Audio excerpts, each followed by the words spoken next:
can tell you that we're aware that that's the case. But remember, we didn't even know, and this wasn't even an issue until Ray first brought it up in June. Pardon me, a few months ago. So, and from my perspective, that's not at all a factor. For me, the factor is that I just, obviously I don't have enough imagination. I don't see the there that people seem to think is there. But again, for me, this is like a Rorschach blot.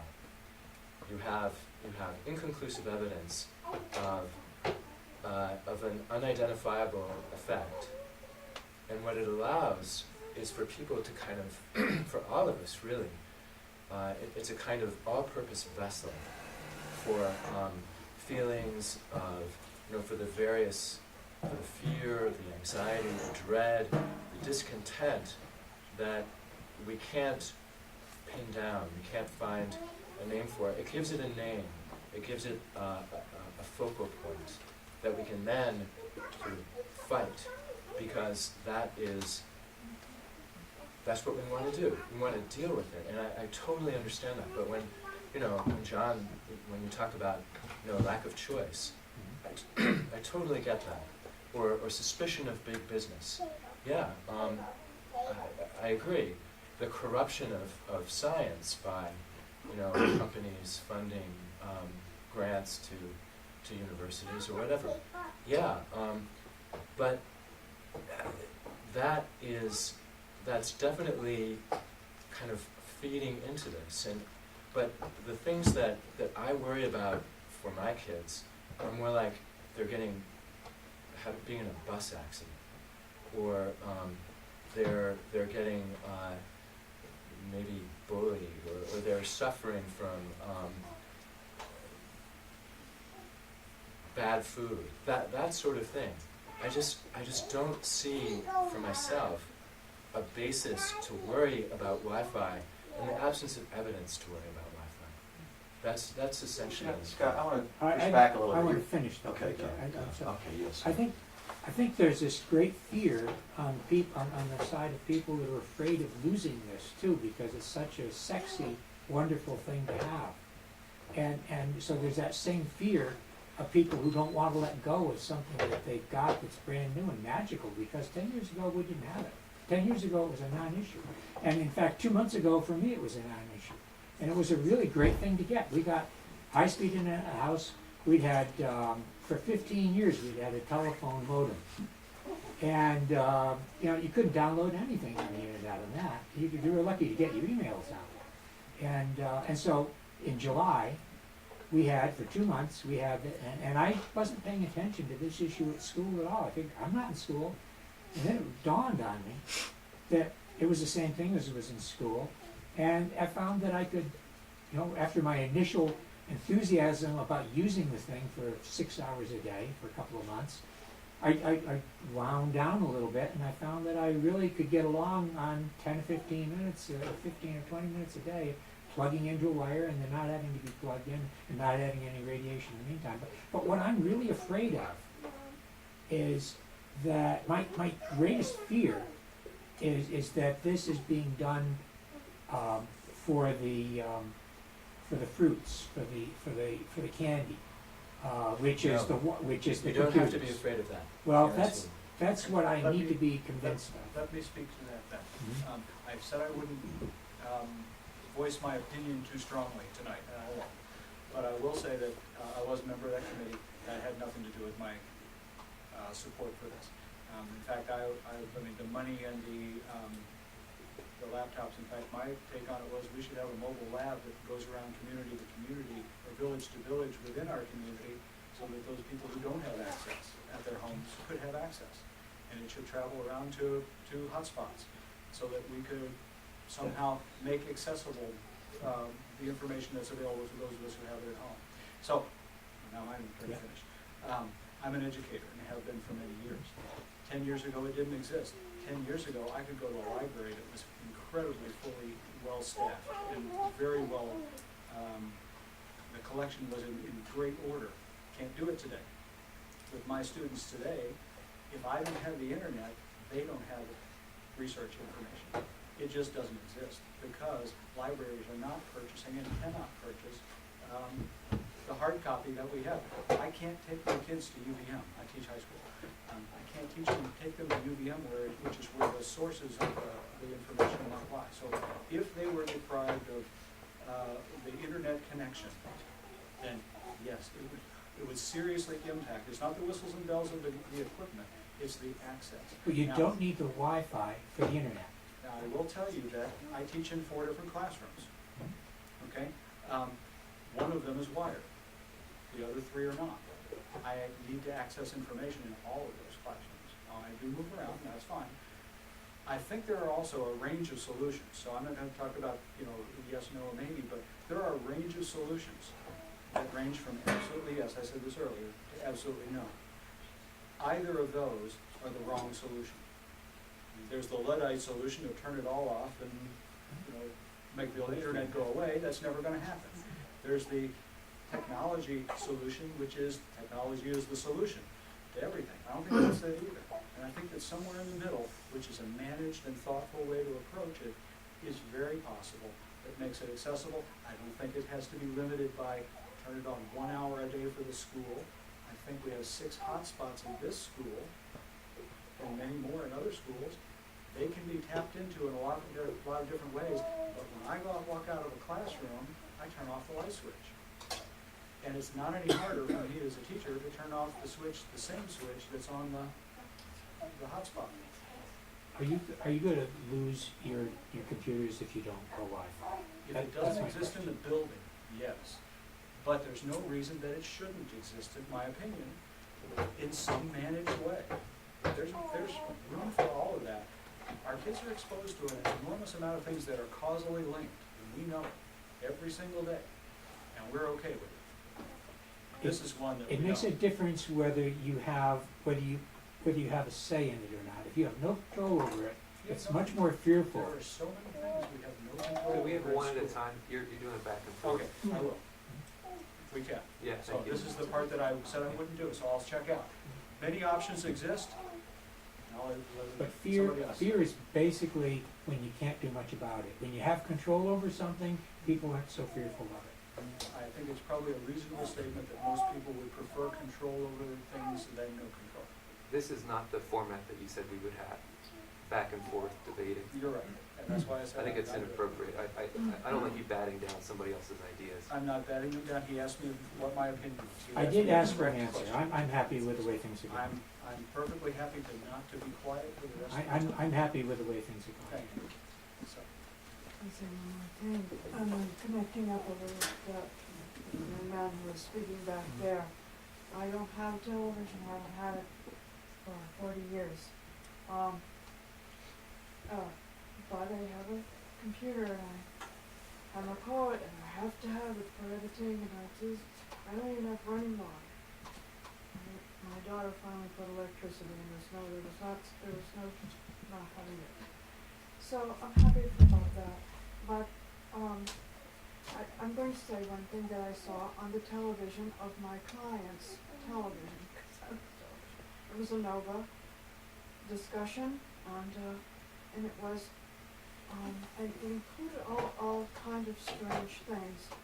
One of the most strange things, and I have a close connection with American Indian people, was that they had said, and then they showed it on the television, I don't know how they did it, that there would be these wraith-like, ghost-like and wraith-like movements through the air, which strikes me of what we're talking about in this Wi-Fi and in other things that we deal with.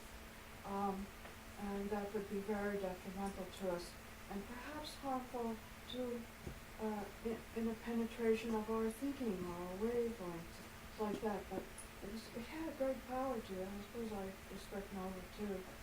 But if you could have it, why couldn't you have it in a certain space? Then I would say that wasn't everywhere. So you access it or you don't, but it's not all through this school, this whatever it is that we're sitting there. We don't even know what we're talking about. So first of all, I just want to say I feel so blessed to be part of this community. I really do, because this is an amazing discussion, and we're hearing lots of different really valuable angles. And I really mean that, all angles. I really do. Some more than others, but I want to get back to the science, because really that's the foundation for us. We have a lot of good different feelings about this, but I have over 1,000 hours into this. Now, we also have Janet Newton in the back, who has 15 years experience with this. I think we benefit from hearing what she has to say. But I want to say that after spending 6 months almost full time on this, most of the studies say this is harmful. In fact, some of the meta-analysis say that 70% of the independent studies say this is harmful. So this isn't about, I don't know what the odds are of your kid getting hurt on a bus, and that's the thing you're most worried about here. After 6 months of looking at this, we're talking thousands of studies, and most of them say this is harmful. This is microwave radiation, and most of them say this is harmful. So I think that's really what we should be talking about. What are the risks here? And the scientists say that the risks are high, and that the latency period, we might not be seeing kids drop over like flies right now, but the latency period is 20 to 30 years. So you think about that. When would we actually know if something happened? 2040? Can you take it back then? Can we come back here and say, oops, Can you maybe prove it? Yeah, right. When will we prove That's it? impossible. That's the It's- problem yeah. with the latency. We don't know. That's the thing. But we know that the scientists, we know that 70% of the independent studies say that this is harmful. And we know. I dispute that, right?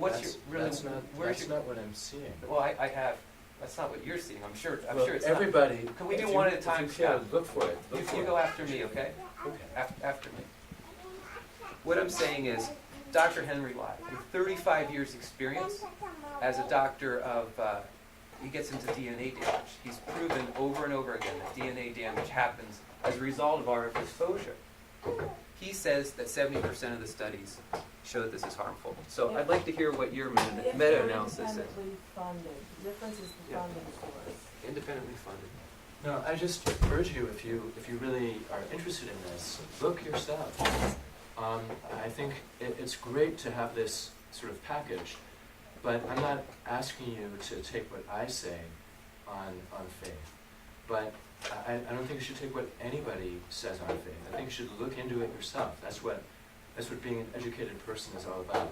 Being able to mobilize that education to look at what there is, look at the record, look at the reality, and to make up your own minds.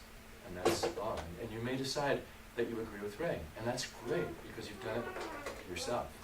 But rather than just sort of follow an authority. I have a question. Hi, I'm Morgan. I'm sorry, I didn't introduce myself first.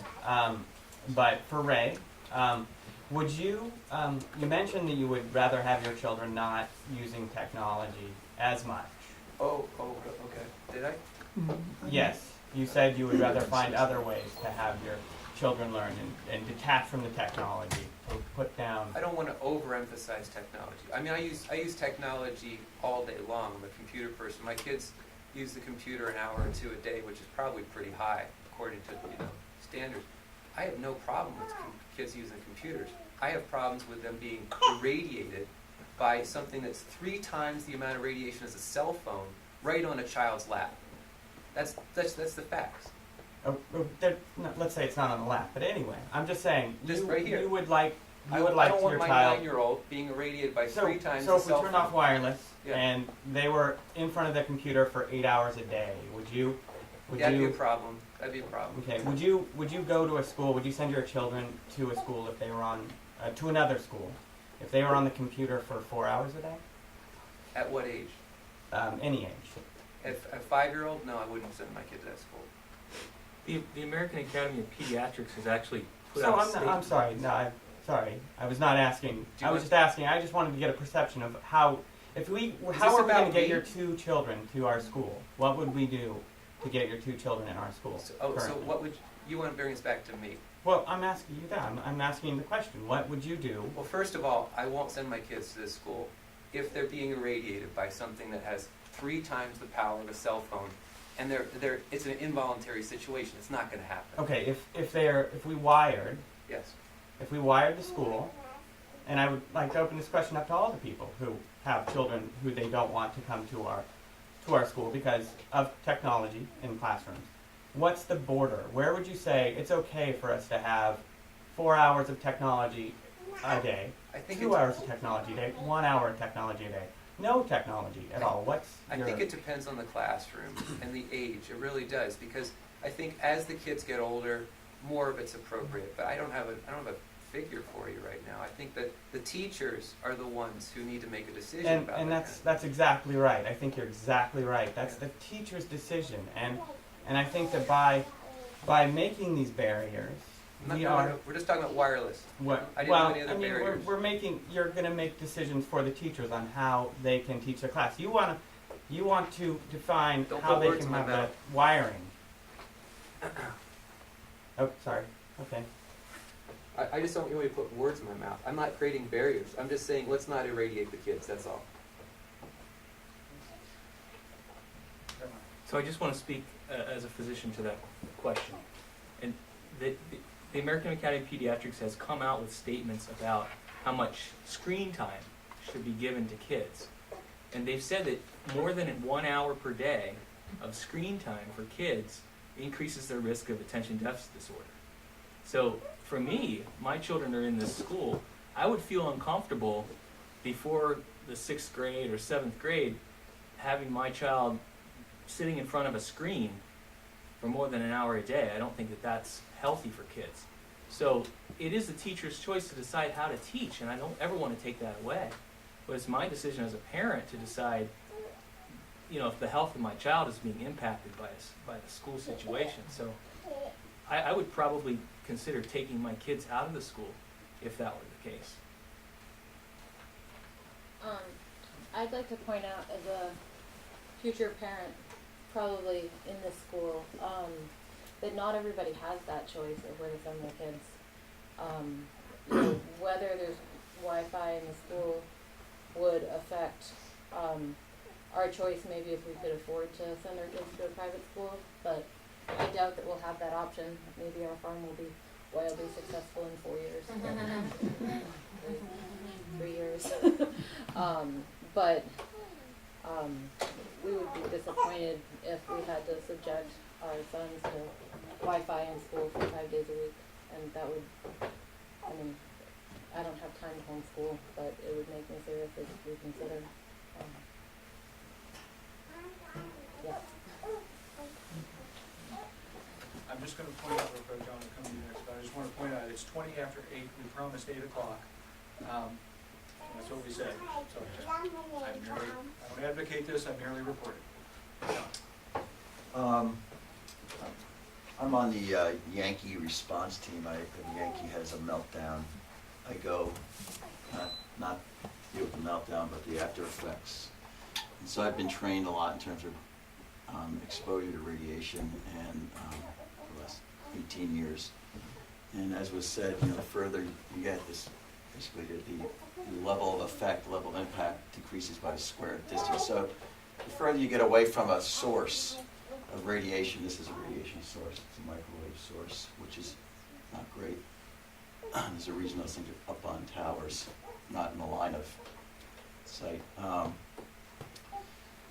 The further you get away, you diminish the impact greatly. So the problem, as I see it, beyond the choice issue, is not necessarily that Wi-Fi under certain controlled situations where you have a Wi-Fi room or a Wi-Fi area with a low frequency, not a low frequency, but a low level of emission, because you buy the unit that doesn't need to hit across the whole school and save $1, because you can hit everything with a major dosage from one room, or you have them in 6 locations where everywhere you go, you're getting that maximal level of radiation exposure. The problem, as I see it, is we have technologists, IT technologists, who are very good at making sure they get the level of service that we need to get the megabytes through and get all the screens to quickly change from one site to another. Is we got those folks trying to serve our need to have a very responsive kind of computer system, and they're not the doctors who are also looking at the need to minimize the impact from this radiation. I mean, the fact is, there's impact from radiation, and we don't know what the impact is going to be. There is an impact, we all know, and it's a level of risk. We don't talk about synergies, because we can't, and the way this country works, for better or for worse, I'm a scientist too, is that the policies that are set by Congress, and it's about people sitting down at a table, this is the process, and they reach compromise. The one cancer in a million is not a great thing or a bad thing. It's a political decision, and we're all working under it. So when someone says, oh, that's safe, that chemical, it's safe because of a standard that was arrived at in a compromise with industry. That's just what happens. We do not look at, when we say you're exposed to 1 part per billion benzene, that's safe at a level below that. We don't then say, oh, that person's exposed to, a part per billion of some other chemical, and it's not an additive effect, it's a multiplicative effect. Every scientist will agree, they just don't know what it is. And I was in a meeting with, I'll say his name, Dr. Bill Bress from the health department years ago, dealing with the Haz Waste site and exposures to a community. And I was able to move us to putting a treatment system on where the health department first opposed it because the levels at the time were below 5 ppb benzene. Now the standard's 1, by the way, folks. They were below 5, so we don't need to spend it on that. And the trichloroethylene was below, I think the number was 1, but it was really close. And, it was 0.808. And, so on, down the list of chemicals that people were being exposed to. And I said, well, none of them are at that threshold limit, but what about the synergistic effect? Well, we not allowed to consider it, and we can't quantify it. I said, but do we know that the combined effect is greater? And it's a multiple of what we're seeing. Oh, yeah. And that was enough to get the light to go on, we'll put treatment on. It was that. And all the people wanted, again, it's the choice. These people could not afford to put the activated carbon treatment on and to maintain it. It was, for the community, it was, probably hundreds of thousands of dollars between the monitoring of their homes for exposures in the groundwater and all that. And this conversation resulted in a precautionary principle, which proved out, based on the current numbers, that they would have been required to put the carbon treatment on today. This is 20 years ago. That was safe. The standard at the time was safe. It's like chlorine was safe 8 years ago. And we're going to see this as our knowledge increases. And if it's really, really expensive, you weigh the risk against the cost, and it probably makes sense, unfortunately, the way things are. There's a limit to what we can afford to expose ourselves to what we do. It's just the reality. Drive behind a car, you're breathing in the fumes. But that doesn't mean that where there's an alternative within our reach, and it's not really expensive. We're not a poor community, folks. We throw $20 in the gas tank without even thinking about it and go to a movie for another $50 and then dinner. Oh my God. And, that we're worried now about $20 and that it might result in us not being on a patch of leaky roof. I just can't, as a select board member, when we get into these conversations about this nickel dime stuff, unelect me. I got no patience for it. And I get, Peter will tell you. And I just don't understand it. I mean, it seems to be that there are solutions here. Maybe, I think a light switch with a light on it so that we know that that's the power going to that is on, like you do for an attic light. And then people will be more likely to turn it off, because I can tell you, we can put all these protections in and people are going to forget. We're going to be mad at that teacher. If you put a light on it, and maybe it goes on and off, and we put the lowest power Wi-Fi system in just a few rooms. We don't need to have it on just in case someone might happen to come in with their computer and have to wait for their kid because they might want to go and check out what's on their Facebook. I mean, none of this makes sense to me. It's stupid, and there's an easy fix out there, and I just hope the school board will just hear you all. We're very reasonable. That sounds really good to me. I mean, there are easy fixes to this that aren't that costly. $15,000 is not costly. That's it.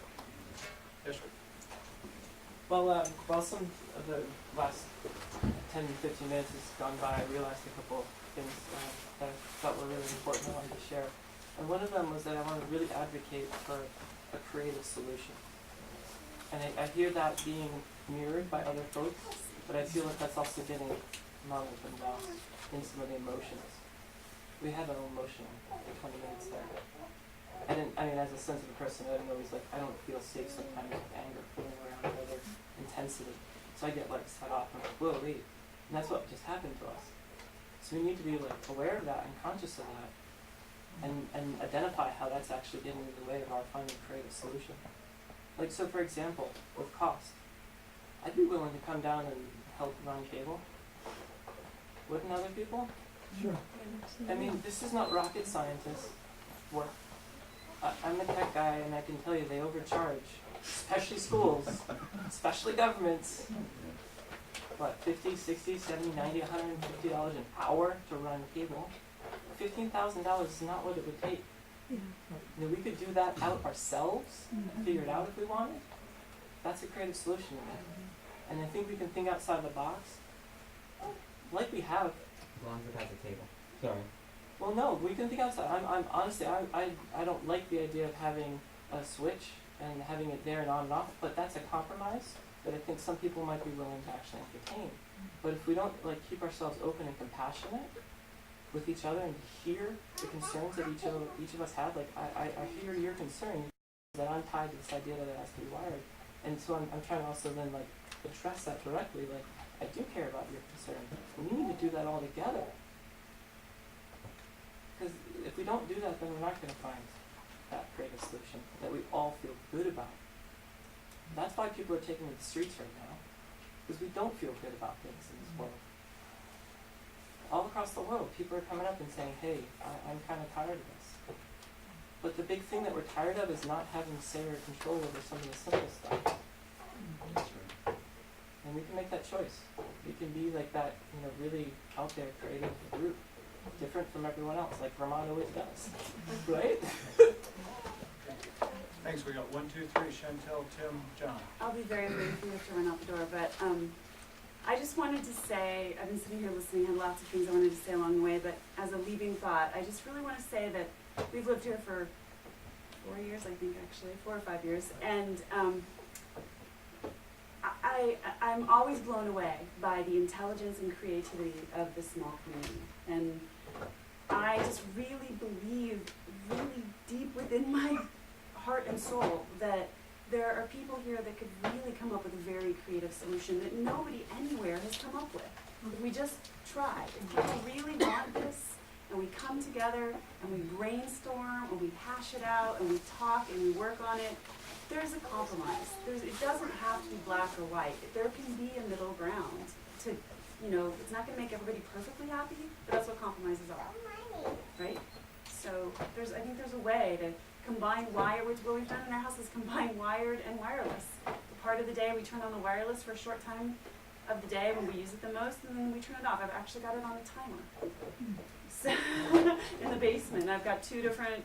Anyway, it's complicated, but I got it and it works, and I was very creative and I was really proud of myself. And I've got everything I need, I wired it for when I sit at my desk, and I've got wireless for when I want to use my iPhone, So I think that there's a lot of creative minds here, and I think we can do it.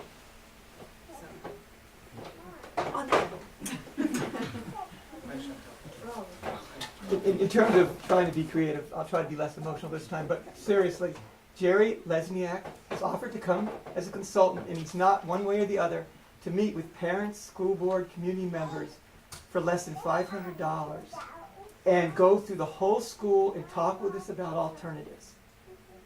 And he's really open. He's worked with a lot of schools. He's worked with some colleges and universities.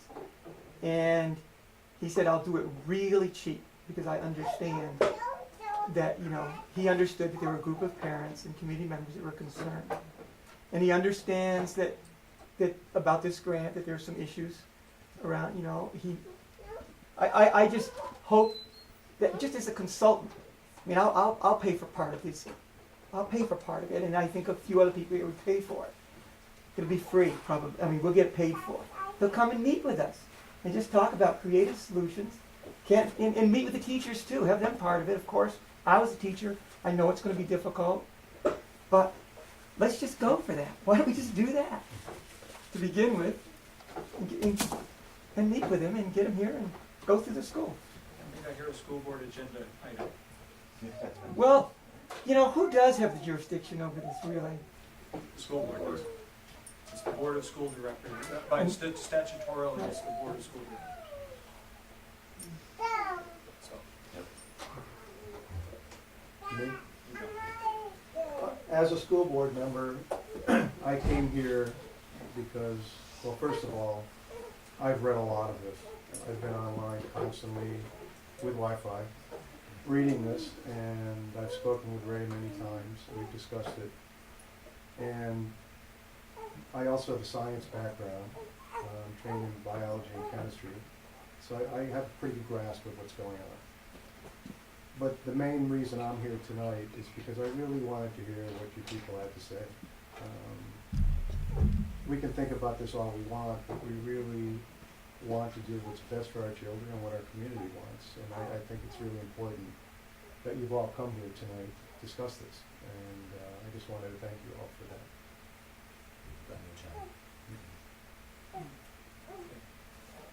And on that note, unless there is another pressing comment, I'm gonna say thank you for coming and. Thanks for doing it. Yeah.